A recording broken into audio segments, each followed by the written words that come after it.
Good morning and welcome to First Jefferson Unitarian Universalist Church. We're happy you joined us this morning for our usual streaming service.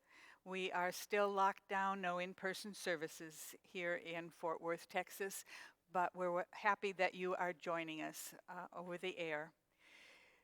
Our service this morning is about joy, and let us just get started with a joyful prelude. Misha?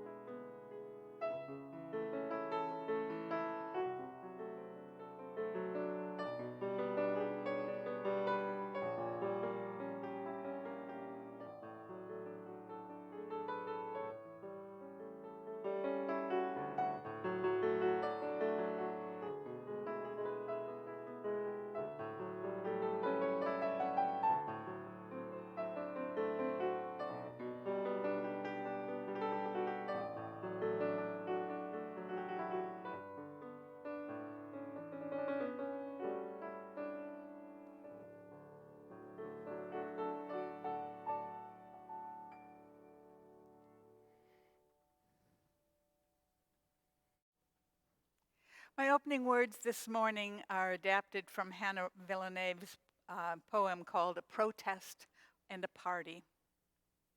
People sometimes ask, is life a protest or a party? And the answer is, of course, yes. And why not? Why not rejoice as we resist, dance as we demand change, celebrate as we create community that delights in all of who we are? So bring all of that with you this morning. Bring your policy demands.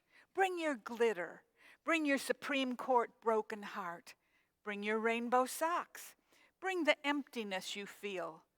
Bring your tender hope for change. Bring your most garish eyeshadow. Bring your spirit tattered and battered by a world that seems insistent on choosing fear and hate. Gather up all these things and bring them here to a place where we don't have to shoulder these burdens or celebrate these joys alone.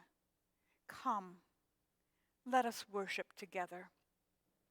Our opening hymn is number 1007 in the Teal hymn book. There's a river flowing in my heart, and our singer, this song leader this morning is Della Purdon.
My chalice lighting this morning is from Gordon McKeeman, and you may read it along with me.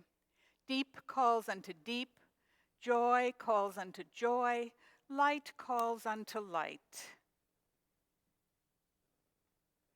Let the kindling of this flame rekindle in us the inner light of love and peace and hope. And as one flame lights another, nor grows the less, we pledge ourselves to be bearers of the light wherever we are. And please repeat with me the covenant that we share each Sunday morning. Love is the doctrine of this church. The quest of truth is our sacrament, and service is our prayer. To dwell together in peace, to seek knowledge in freedom, to serve others in community to the end that all souls shall grow into harmony with creation. Thus do we covenant with one another.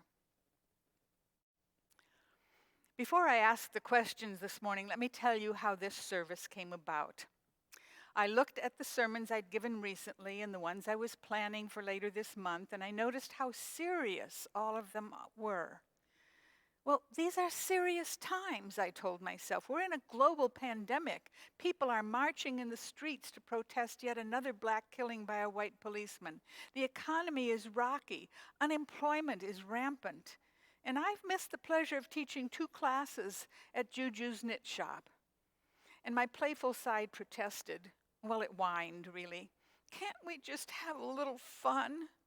And that is my first question today. In the midst of these crises, would it hurt us to have a little fun? I really had nothing in mind to talk about when I asked the first question to myself, and that's what questions are for, isn't it? So the first thing I did, being a word person at heart, was to Google synonyms for fun, and I found a baker's dozen.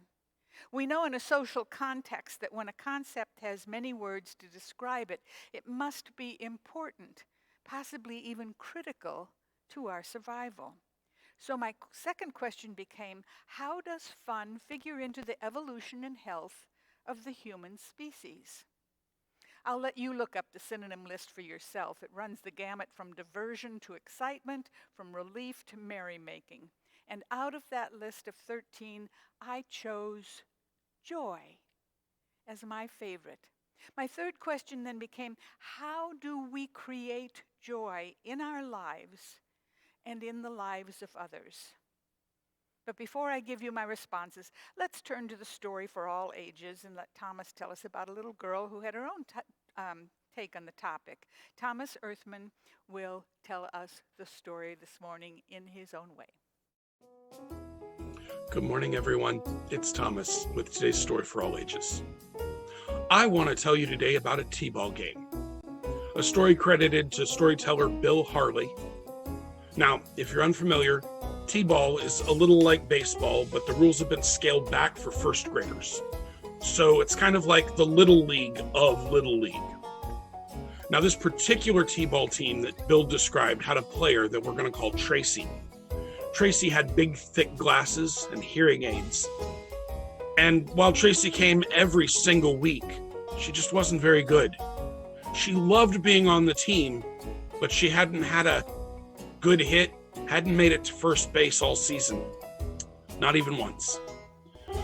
Being T-ball, of course, everybody cheered and, encouraged her as much as they could. So here we are, the last game of this particular season, and Tracy is up to bat.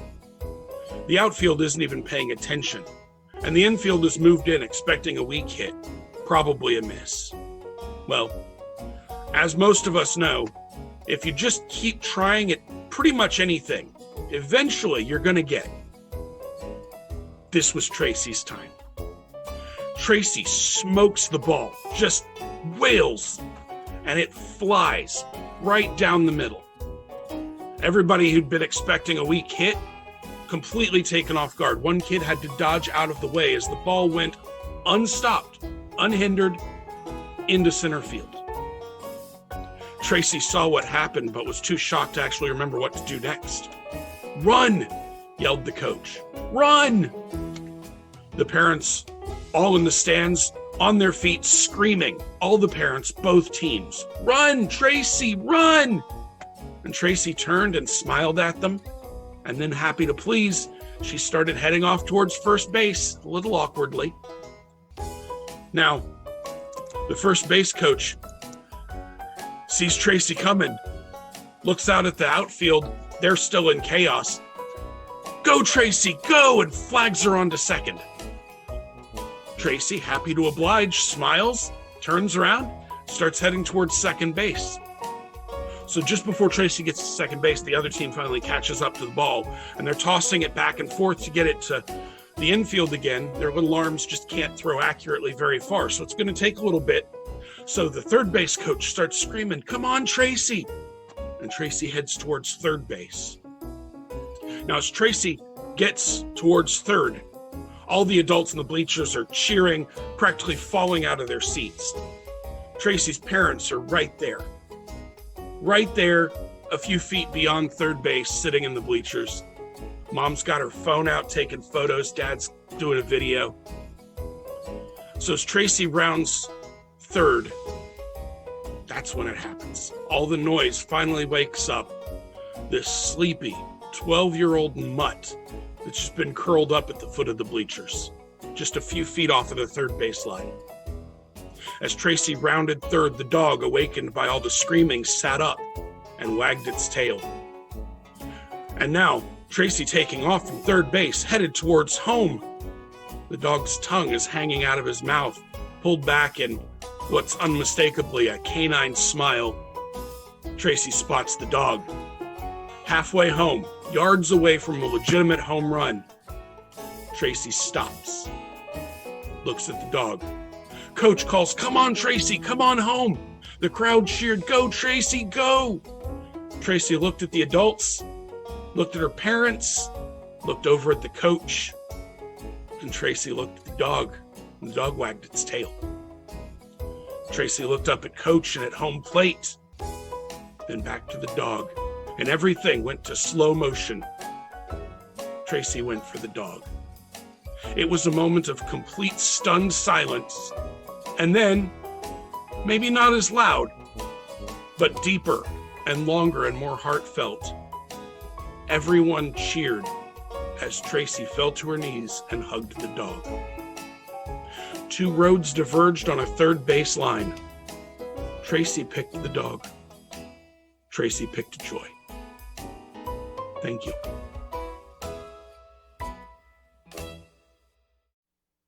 Thank you, Thomas. So Tracy went for the dog. Tracy went for joy. You know, there have been times and places where joy was part of religious celebration. Much of early Christianity had echoes of pagan rituals and feasts to which Christian doctrines were attached. Christ's birthday, for instance, was transferred to late December when the pagans were all ready to celebrate Saturnalia, a festival and feast to honor Saturn, a god of wealth and harvest. And much of early Christian worship followed the pagan format that included dancing and other forms of revelry. According to historian Ingrid Lee, church leaders had tolerated these behaviors more or less throughout the medieval period, but in the 12th and 13th centuries, they decided to curb the rowdy behavior and impose a more sedate form of worship. But they knew they could not get rid of celebration entirely. Instead, they designated certain days as feast days and allowed people to revel as much as they wanted to, but not in the church, only in the streets. Freed from the oversight of the clergy for a few days each year, people were able to escape the strict rules of hierarchies that governed feudal life, and an atmosphere of unbridled hedonism prevailed. Unbridled hedonism doesn't show up in the list of synonyms for fun, but I'm quite certain fun was not missing from these celebrations. Now, the Puritans that settled in Massachusetts in the 17th century and from whom we are descended through the Congregational Church were great believers in improving worship with a more sedate format. They were not happy with the effects of the Reformation on the Catholic Church and insisted on more changes that would ensure good behavior at all times, to be read as seriousness, and eventually a place in heaven. Religion was a very serious endeavor for them. At one point, they eliminated both choral music and musical instruments in their services. However, the singing of the Psalms was considered appropriate. Church organs were commonly damaged or destroyed by the Puritans because they were considered too frivolous. These Puritans did give us covenantal community, so we can't be too hard on them. But they did not much believe in having fun. Life was consequential, no laughing matter, and religion even more so. But celebrations continued to flourish in our societies on special occasions. Birthdays, anniversaries, weddings, baptisms, even funerals are sometimes for gathering and merrymaking. Each celebration over time took on its own rules and formulas for decorations, for food, music, and behavior. Fun was tolerated for celebration, so long as you didn't go too far, and it wasn't something that you did every day. Celebrations are considered frivolous by some groups. All that feasting and frolicking expends valuable resources and energy, while at the same time taking us away from productive behaviors. Of course, today our economy is often based on celebrations, the things we buy to celebrate them, so they aren't condemned as much as they might have once been. But what do you have to look forward to in the middle of summer, in a society that is all but shut down in fear and caution? There are no celebrations coming up for us soon. Labor Day was never a holiday of carnival proportions. Thanksgiving Day is our next best hope on the calendar for ritualized fun, and Christmas seems so far away. And who even knows what they will look like this year? Someone recently asked me if I thought the blessing of the animals service might be held outside this year so that we could be together in the open air with plenty of social distancing. Oh, wouldn't that be fun, I thought. But my considered response was, let's wait and see. We'll think about it. We might have to explore ways to have fun without gathering in person for a while yet. Come to think of it, even fun is a serious matter in these perilous times. But I'll have more to say about that in a little while. For now, a generosity report. An equipment list for the board to purchase new equipment to make recording even more professional was presented this week. The board will meet this afternoon. We will continue recording and streaming services even after the lockdown is ended. We have discovered that a larger outreach is possible than when we have the service recorded. There have been several offers of donations for new equipment, and we are grateful for them. And we'd be even more grateful for more of them. So thank you in advance. I have a reading this morning by Ingrid Lee from her book, Joyful, The Surprising Power of Ordinary Things to Create Extraordinary Happiness. Lee wrote, "What is joy? At first, this was tricky for me to figure out, as many people have different ideas about joy, and even scientists don't always agree on a definition. But broadly speaking, when psychologists use the word joy, they mean an intense, momentary experience of positive emotion, one that can be recognized by certain telltale signs like smiling or laughing, and a feeling of wanting to jump up and down. While contentment is pictured as curled up on a sofa and bliss as being lost in tranquil meditation, joy is skipping, jiving, twirling, giggling. It is a uniquely exuberant emotion, a high-energy form of happiness. So it is not surprising that we equate a feeling of energy with one of liveliness, vitality, and joy. Energy animates matter. It is the currency of life, transforming inert material into breathing, beating organisms. Simply to be alive is to vibrate with an essential dynamism. The more energy we have, the more we are able to play, to create, love, lead, explore, rejoice, and engage with the world around us. Joy has a way of showing up when we least expect it. As we move through the stream of daily life, tiny moments can capture our attention and turn our thoughts in a joyful direction. These moments of surprise can be especially powerful in times of stress or sadness. Author Ingrid Lee was so taken by her study of joy, she wrote a whole book about it.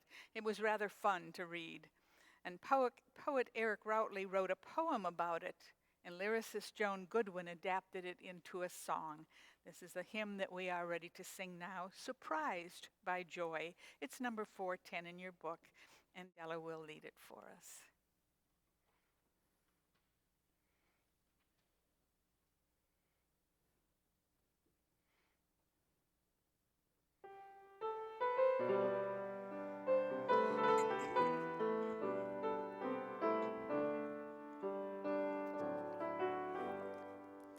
Surprised by joy, no song can tell, no thought can compass. Here we stand to celebrate eternal love, to reach for one another's hand.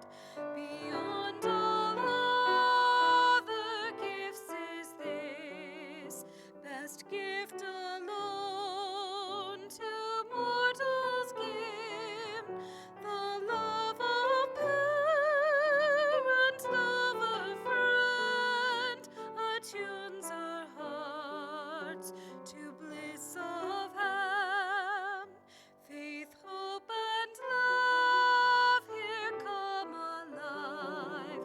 Life's deepest treasure is made known when in forgiving, giving all, inseparably two are as one.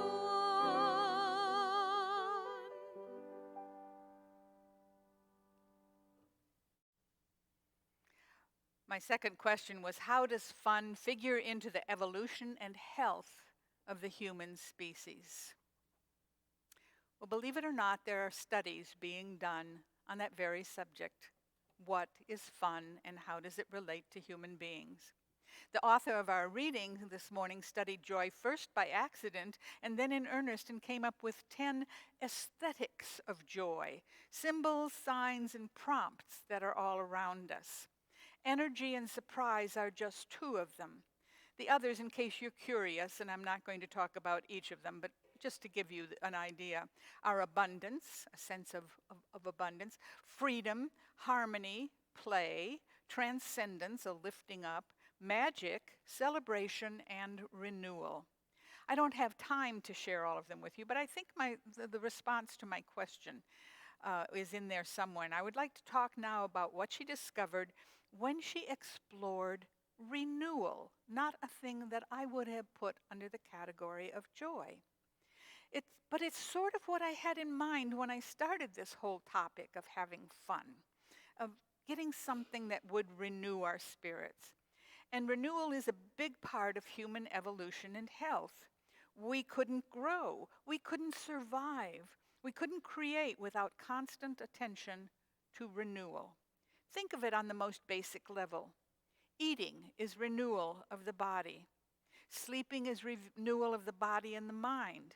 Oh, that first cup of coffee or tea in the morning is renewal of the soul. That morning shower that pulls us out of the last remnants of slumber, that is renewal. Talk about being essential. But what if we have cut off other forms of renewal open to us without even realizing it? What if, like the Puritans correcting modes of worship, we have cut off a natural form of joy and renewal with the simple words, "Oh, grow up." You know what I mean. Children are naturally joyful until something in their lives interrupts that flow. But children are loud, and they're messy, and they're not always very serious. They're too busy having fun to think about what lies ahead, runs the complaint against them. Well, you can't run a business like that, is another one. You can't even raise a family like that. You can't organize a society like that. You have to grow up and get serious. But what have we done by insisting on that attitude? What renewal have we cut off from ourselves?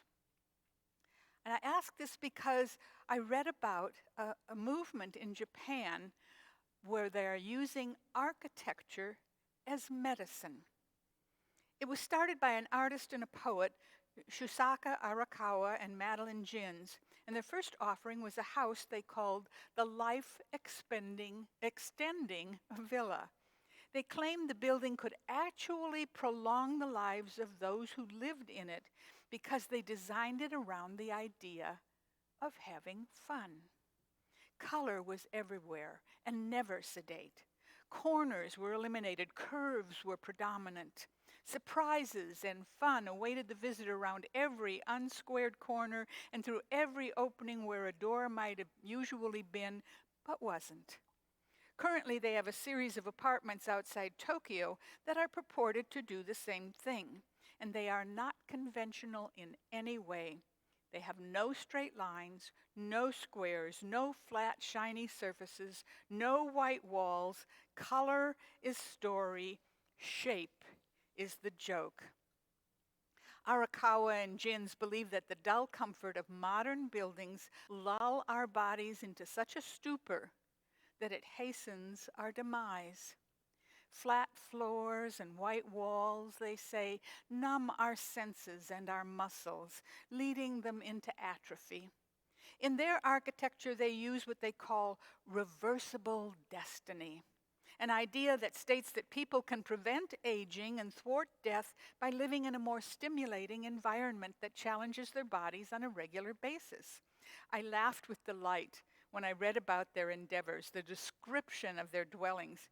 In fact, in order to brush your teeth, you have to hang onto the sink like this with one hand because the bathroom floor tilts backwards away from it. Perhaps that's why I've always preferred old houses to new ones. Their floors often slant naturally from the settling of the soil around them. Perhaps this is why I have lived so long. Who knows? Years ago, I swore I would never paint a wall white. Color is too important to me to live without it surrounding me, stimulating me to be creative. So I was very interested in their ideas about healing architecture. Other psychological and physical studies have shown that Arakawa and Gins might be onto something. People who work in sunny workspaces sleep better and laugh more than their peers in dimly lit offices, according to some recent studies. Rooms that contain flowers improve not only people's moods, but their memories as well. Think of the places that give you joy. A building you love, a bend in the river, a tree that has fought the wind and seemingly lost but is still there. I call these places spiritual geography because they're different for each of us. They're places that give you a lift you don't get anywhere else. Think of a brightly lit coffee shop where you can feel refreshed, a bend in the road that reveals a surprising new view, a bookshop with colorful signs leading you to your reading delight, a website that offers a laugh, a room in your own house where you feel most alive. Your surroundings are more important to your happiness than you might have considered possible, according to these studies. And what about that noisy, messy play we did when we were children that many of us would find embarrassing to be caught at when we should know better? Studies have shown how important that really is to human development. Stuart Brown, the founder of the National Institute for Play, says the need to play is in us. We're born with it. And if we don't do it, if it gets interrupted or denied, we are in trouble. Early in his career, he began to study convicted murderers in the Texas prison system in an effort to understand whether there were factors that could make a person susceptible to violent behavior. After sifting through mountains of gathered information about these criminals' lives, his researchers noticed a surprising common thread. Nearly all of these violent offenders had deficient or deviant play histories, says Brown. For a variety of reasons, their childhoods were marked by a severe absence of play. And as he expanded his studies about play, Brown noticed that the goal-oriented nature of our current social rules start to suppress our natural play impulses, even in childhood.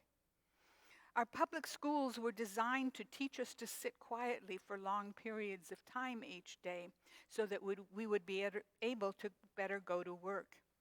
Organized play, as compared to spontaneous play, with its awards for excellence, with strict rules about who can do it and how, blocks a person's access to personal playfulness.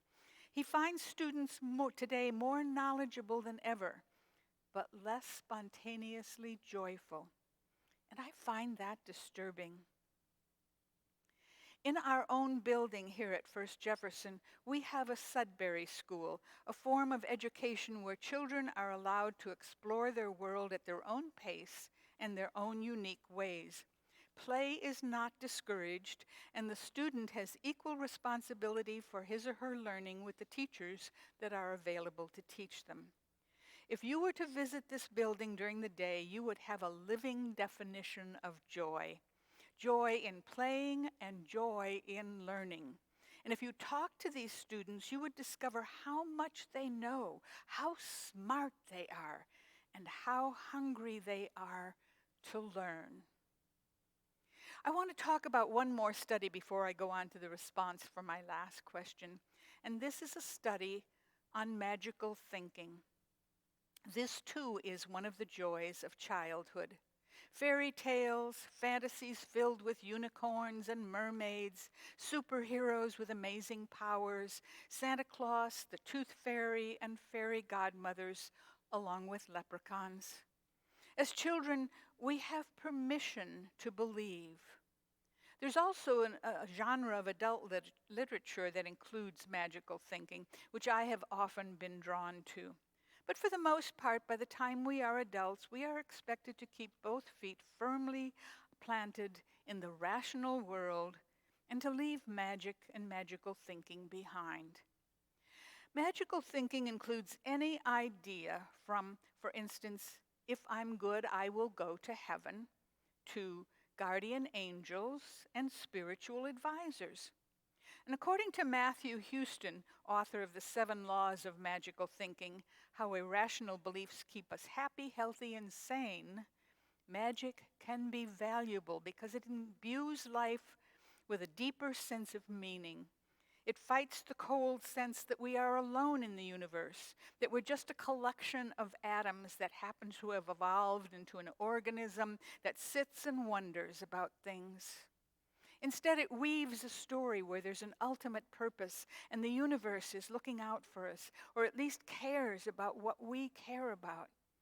This sense of purpose is vital to our well-being, Houston says, increases our self-esteem, our longevity, and our resilience. Some religious beliefs are considered magical thinking by others, and that's one of the reasons that Unitarian and Universalists have insisted on not making a list of those that are true and those that are false. Each of us needs to have some freedom in believing that the world responds to us, whether because of a God or some sort of zodiac sign we were born under. Whether there are or are not coincidences, or whether or not the lines in your palms can predict the future. I have experienced proof of sorts that each of these things is true to some degree. I have personally met 2 spiritual advisors that offer me advice during deep meditation. And as a certified optimist, I believe in clouds having silver linings. If you don't have some acceptance of magical thinking in your life, I'd advise you to keep looking. It's out there, and it's in here. Think about that for a while as we go through the communion of names and milestones. I'm pleased to read from our book today, a note from Jude Olson, who said, "We are happy to announce the arrival of baby Wes Emmett Stanley, born to Carrie and Ross Stanley, Friday morning in Colorado. He weighed 7 pounds, 15 ounces, and 205 inches long. All are doing well. Proud grandparents are Jude and Bernie Olson. Congratulations, and we look forward to meeting them in the future. If you listen to NPR radio this Saturday morning, you might have heard the story about Amy Dickerson and her church. She belongs to the choir of her church, and she said she missed it so much during the shutdown of the church. Their church has started up again, but they are not allowed to sing because singing spreads even more droplets than simply talking. So they play the songs, and people look at the words of the hymns and think about them as they play. And one Sunday morning, the congregation was looking at the words, and someone started to hum. And suddenly the entire congregation was humming. And Amy said it was so beautiful and brought them so close together that they talked about having a humming hymn as part of their future services. I love that. And I want to tell you another story about something that happened today before we started recording. Della was on her way here to help sing the songs, lead the singing of the songs, and got a flat tire. We were all worried about her. We texted her, we emailed her, we called her, and she was not available. Nobody was home. And then we got a message, I'm on the way, I'm on the way. And so we waited for her because she went through so much to get here, and we are so happy that you are here, Della, and thank you so much for your dedication. Yay! A round of applause from the people in the recording team. Let us take a moment to consider the stories that live in this church, the wonderful people we know, even when we don't know their stories or what's in their hearts and minds today. We know that they are a part of us, and we are a part of them. Let us take a moment to share a silence as we consider this beloved community.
Birds do it, bees do it, even educated fleas do it.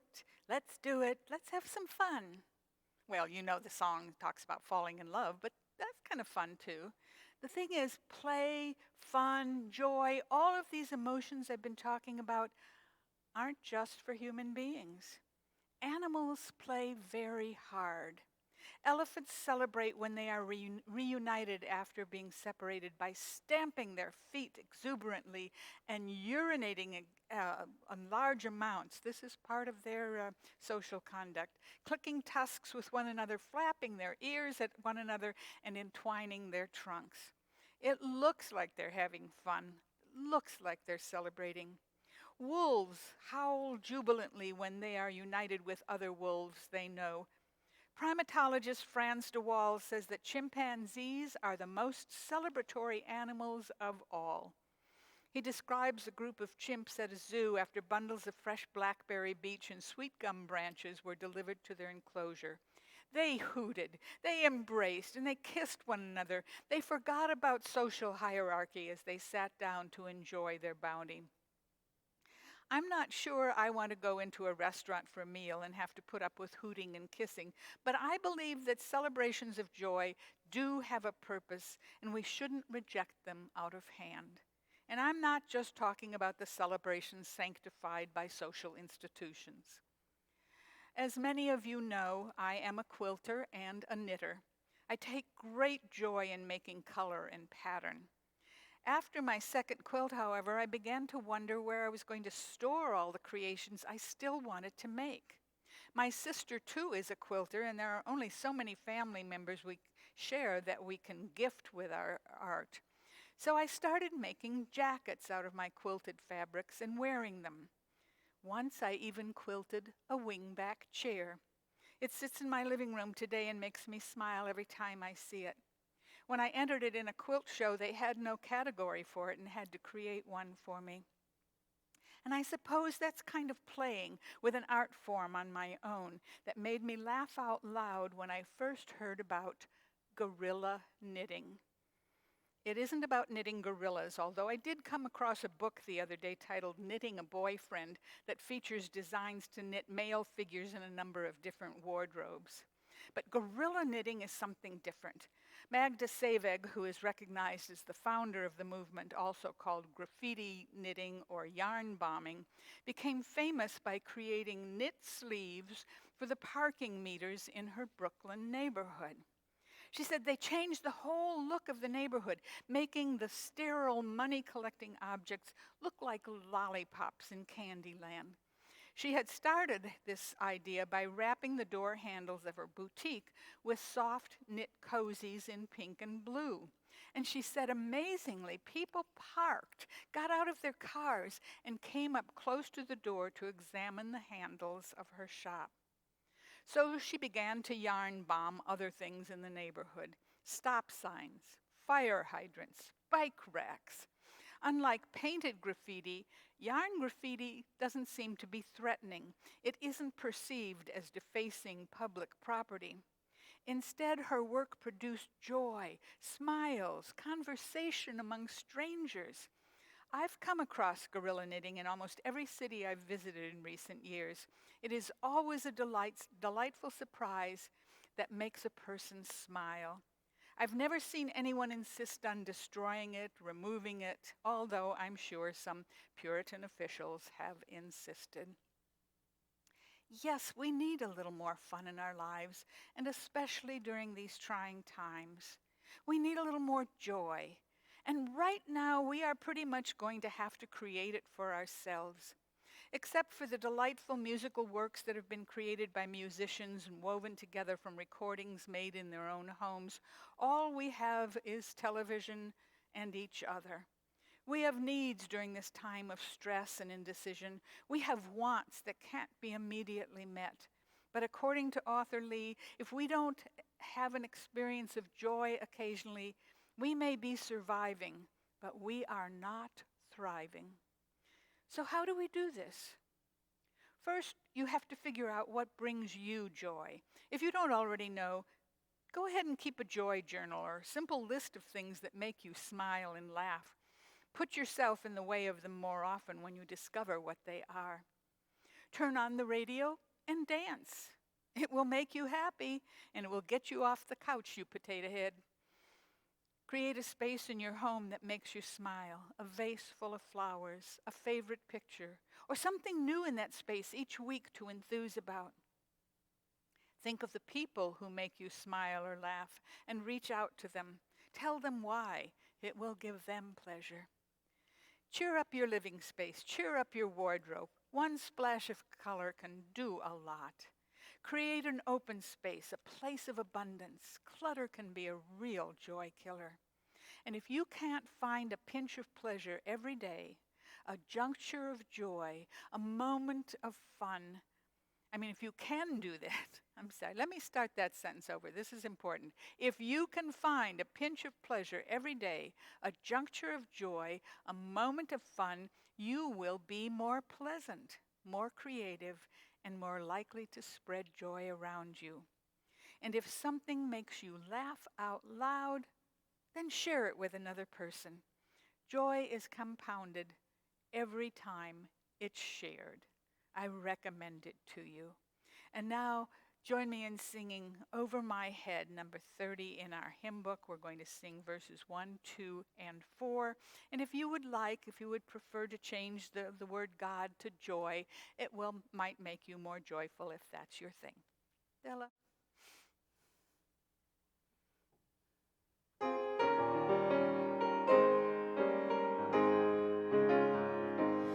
Over my head, I hear music in the air. Over my head, I hear music in the air. Over my head, I hear music in the air. There must be a joy somewhere. Over my head, I hear singing in the air. Over my head,